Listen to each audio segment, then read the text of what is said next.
Welcome to Pindar Poetry. We hope you learned something new. You will begin now by preparing the system and launching Chkdsk. First, backup key files to an external drive or cloud. This protects against data loss. Once done, open an elevated command prompt.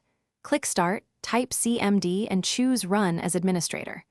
Make sure to identify the correct volume letter like C or D, so you don't repair the wrong disk. Then pause briefly and type the initial dry run command to list errors without changes, so you can see the problem first. You will now run Chkdsk with repair options and interpret the output. Type chkdskd/f/r to fix file system errors and recover readable information from bad sectors. Replace D with your target letter. If Windows reports the volume is in use, schedule the job at next boot for system drives by confirming the prompt after chkdsk/f/r. While it runs, watch %complete and the messages about indexes, security descriptors, and bad clusters. You will finish by validating repairs and handling failures.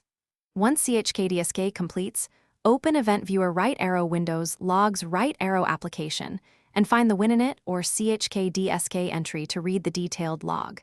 This explains what changed.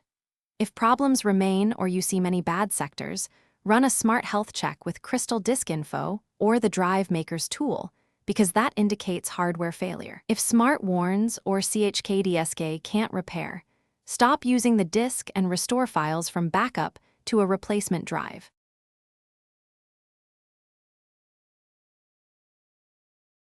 Thanks for watching. Consider subscribing if we helped you.